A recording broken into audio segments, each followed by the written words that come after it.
This is Writers on Hold. A mixed-race baby was found abandoned by a canal. Now, coming of age in a white family, she searches for love and acceptance in a world that doesn't want to love or accept her. Paul's mum is from Jamaica and his dad's Scouse. I don't think his dad expected to live this far south, to be honest. He does his best to try and make Paul more northern.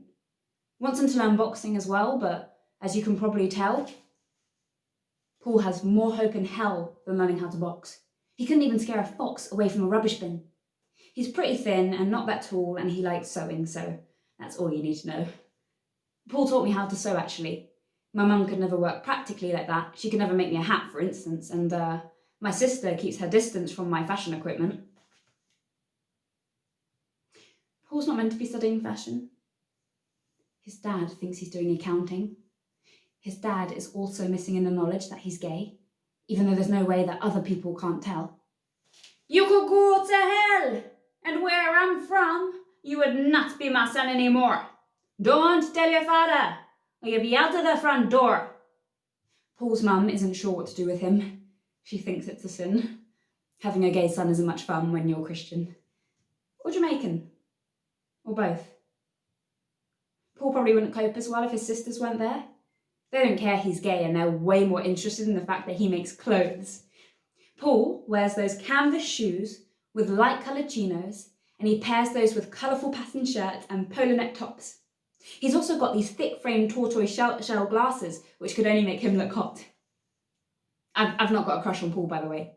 And even if he wasn't gay, he's way too cute and small. Though I wouldn't mind at all swapping places with him. The thing is, I kind of envy Paul. He's got all these people around him that love him and care about him, and yes, he's gay and there's no easy way to work around that in his family, but you can clearly see that his dad's going to stick around. He has a grounding in both cultures. With his mum's ultra-tasty Jamaican cooking, I am always looking forward to going around to eat. I'm greeted with a full spread of food. From curry goat to brown stew, a few dumplings and fried plantain, I am like a human dustbin. I think my dad thinks we're dating, Paul said to me one day. I don't see how he can't see you're gay. Well, I think you staying all the time makes him think otherwise. Well, if I'm disguising it for you, I'm happy to be of assistance. Paul lives a much closer distance to college than me, so I stay over frequently. Paul and me have been friends since early secondary school. He's my best mate.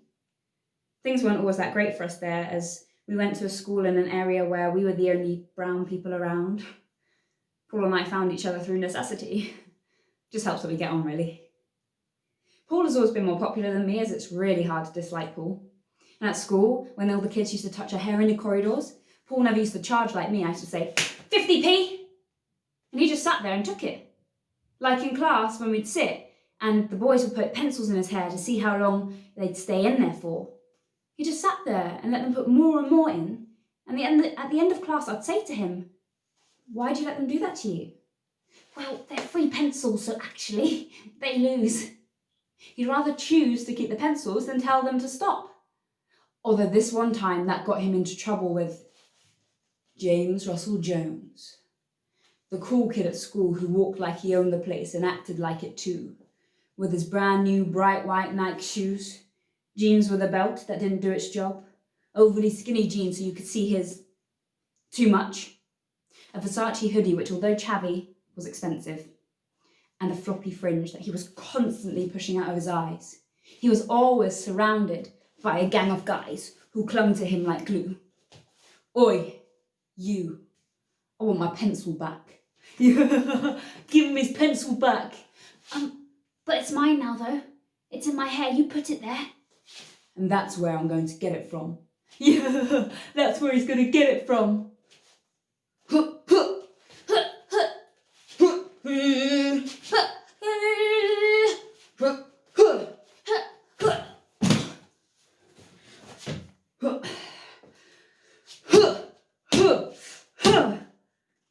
Packy. Packy. Oh.